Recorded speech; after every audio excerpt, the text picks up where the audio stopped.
Magandang araw, Luzon, Visayas, Mindanao, Metro at Mega Manila na nakatutok sa rin ngayon dito sa Kwentuhan. Hello sa inyo mga kawan. Kamusta ang mga kakatapos lang sa Valentine's Day? Kamusta ang mga date ninyo, no? Talaga naman.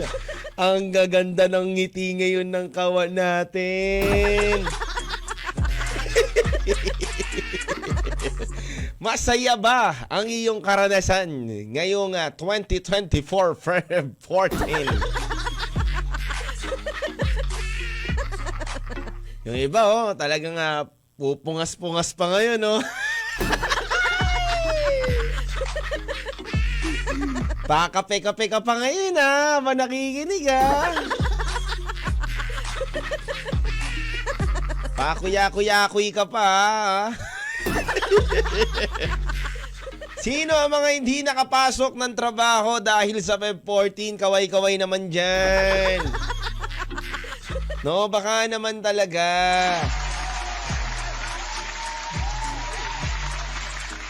Masyado lang talaga nalang mga sinulit, no? Big shoutout sa mga kawan natin na sinulit nila masyado ang Feb 14. Talagang naging masaya sila ng sobra-sobra ngayong Feb 14. Sabagay, ganun talaga no? Talagang nagbigay sa'yo ngayon ng magandang ngiti ang Feb 14. Biruin mo ba naman sulit na sulit ang lahat ng pagod mo at effort mo, di ba? Pero yung iba, maiinit ang ulo mukhang wala yata naging kadate, no? Kapag mainit ang ulo ng kasamahan mo ngayon sa trabaho, o kaya mga kaibigan mo, nako, alam mo na yan, wala naging kadate yan ng Feb 14.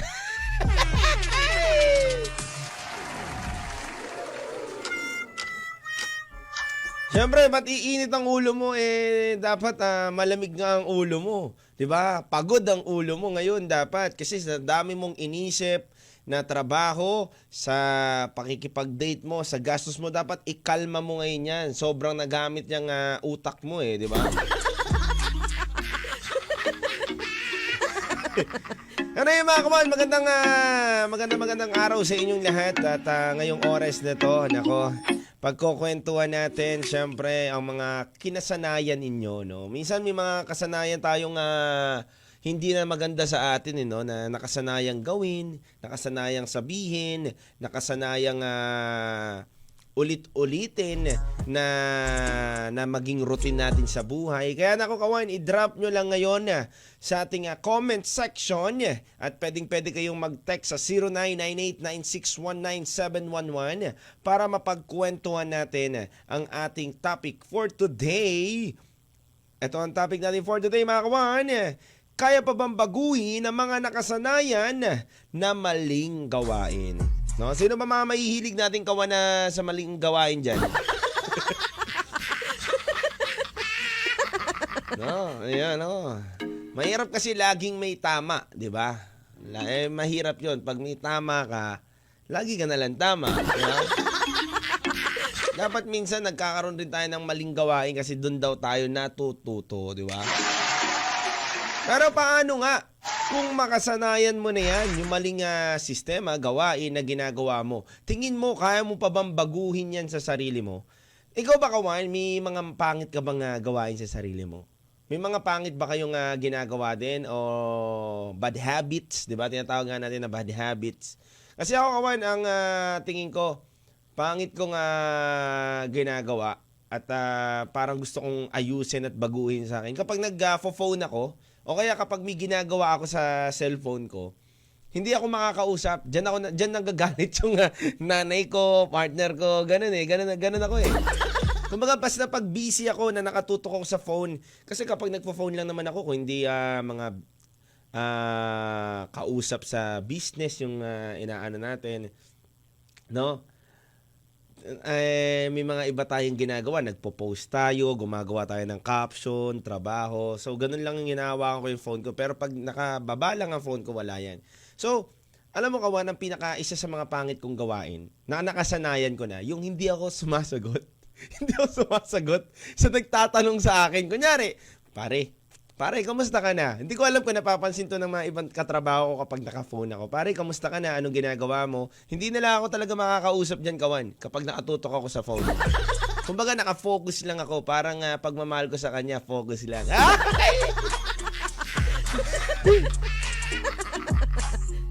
Hello, sabi nga dito ni Mary Ann, tatamaan ka na sa katatama mo, no? No, mahirap din kasi puro tama kawan. Minsan tatamaan ka rin yan. Kailangan mo rin na magkamali sa sarili mo, di ba? Ayun nga kawan, isa yun sa mga bad habits ko na gusto kong tanggalin sa sarili ko. Yung hindi pagkibo. Kapag kinakausap ako, tapos nagpo-phone ako. Uy, kamusta ka na? Uy, pare, alam mo ba yung ganito? Hindi ako makakausap niyan, kawan. O kaya, nak, anong ngayon, yung lakad natin? Hindi ako makakausap niyan, kawan. Kumbaga, ang layo at hirap yung taong kakausap sa akin kapag nagfo-phone ako. Pero kayo, kawan, gusto ko lang din malaman sa inyo, kawan, ano ba yung mga pangit na gawain ninyo na gusto nyong baguhin? Pero ang hirap kasi baguhin. To be honest, kawan, kapag nakasanayan mo na, ang hirap baguhin. Di ba? Ang hirap baguhin, kawan, kapag nakasanayan mo na yung isang bagay, no? Meron pa nga ako mga kakilala, kawan, nakasanayan niya na talaga na ginagawa yung isang routine na hindi naman pala effective sa kanya. So, wala na, kinasanayan niya na yon, kawan. Kumbaga, sa pagdadumbbell, sa pagbabarbell o sa pag-exercise, may mga maling gawain din dyan na kapag nakasanayan mo, hindi din makakaganda sa'yo, kawan. Kumbaga may mga technique diyan eh. Sabi nga ng fitness instructor, 'di ba? Parang wala. Sabi nga ng coach dun sa gym. Sabi niya alam mo, Lil Vinci, ang pinakamagandang gawin, ito, na hindi ko sinusunod. Ang pinakamagandang gawin bago ka mag-exercise, meron ka munang ano ba to, yung warm up, 'di ba? Para hindi yung mga muscle mo parang pini-prepare mo siya. Tapos kawan, may mga tamang pagbuhat, tamang kasi kapag kinasanayan mo yung maling gawain na yon, hindi rin pala maganda epekto sa iyo. Baliko yung muscle mo, hindi maganda yung pagtubo ng mga cuts mo, yung mga ganon. So parang sa buhay din yun, kawan eh. No, kung i-relate na, excuse me po. Excuse me po. Kumaga sa buhay din natin, kawan, kung i-relate natin, yung mga masamang gawain natin ay paulit-ulit lang din natin gagawin at hindi natin aayusin, wala lang din, di ba? Hindi rin tayo mag-grow. Kumbaga makukulong ka doon sa sistema na mali at hindi maganda para sa'yo. Nako, kawan, pag-usapan natin yan, kaya nako, i-drop nyo lang ngayong oras na to ang iyong mga komento at kwento kung ano ba ang mga gusto mong baguhin na masamang gawain na ginagawa mo, di ba? Hindi naman literal na sobrang masama, ha? Huwag mong aminin dito yung mga kasamaan mo. Mahirap na. Di ba? Ikaw na lang makaalam niyan. Kung mga bad habits lang ba? Di ba? Kasi tayo naman lahat, kawan, may mga pangit tayong gawain minsan sa sarili natin na minsan ang hirap baguhin. Katulad ko nga, di ba? Sabi ko nga sa inyo, yung hindi ko pagkinig-kinig kapag nagpo-phone, pangit na habits yun at nakasanayan ko kasi yun. Di ba? Sabi nga ng nanay ko, ikaw nakasanayan mo na yan yung ganyan yung mga magulang natin ganun, nakasanayan mo na yan ganyan ka, di ba? Lil Vinci, my chinito boy. Kwento 1 sa 1FM. Kamusta pa rin yung mga bagong pasok lang sa atin sa live streaming at syempre mga bagong nakikinig lang sa atin sa 1FM. Mga kawan, kamusta ang yung Valentine's Day? Kamusta ang pakikipag-date mo nga daw, no? Sabi dito ng isang kawan natin nako, DJ Lubinsi ako, grabe ang grabe ang pakikipag-date ko. Sobrang pagod na pagod ako ngayon, kaso nga lang ubos din ang aking pera, no? Magastos talaga, kawan. Mahirap talagang magagastos basta-basta ng ganun-ganun lang. Anyway, mga kawan, ito, batiin ko muna lahat ng mga nanonood. Hello sa inyo, Richelle Paragas, Mary Ann, hello rin sa iyo, Jericho. Good afternoon, DJ LB. Happy Valentine's Day po.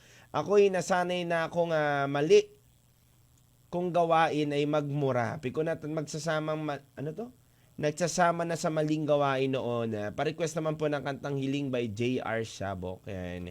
I'm back, sabi ni Jericho. Hello sa'yo, Jericho! Alam mo kawan, minsan talaga hindi naman natin maiiwasan na may meron tayo mga maling gagawain. Pero kailangan natin matutunan na baguhin yung ugali na yon. Sabi naman dito ni Lizelle. Hello sa iyo, Lizelle. Happy listening right now. DJ Lou Vinci, marami akong bad habits o maling gawain na nakasanayan.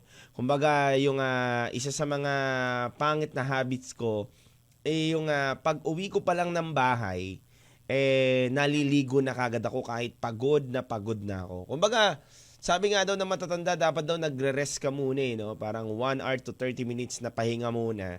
And then, uminom ka daw ng maligamgam na tubig. Yun lang ang sabi ng lola ko, mga paniniwala kasi ng lola ko yun. Tapos, doon ka maligo, no? Kumbaga, wag ka daw maliligo ng pagod kasi baka daw mapasma ka, no? Yung nanginginig na ganun. Pero, syempre, yung mga doktor naman, yung iba, may mga kanya-kanyang paliwanag dun sa mga ganun, no? Kanya-kanyang paliwanag lang yan. Meron naman, DJ Lubinsi, ako naman, nakasanayan ko na hindi magsabi ng totoo sa partner ko. Ayan, tuloy, nagkahiwalay kami. Pero pinagsisihan ko na. Yung kinasanayan ko na yun, DJ Lubinsi, ako po si Mark ng taga-Tarlac. Nako, si Mark ko. Kala ko pa naman si Mark tahimik lang.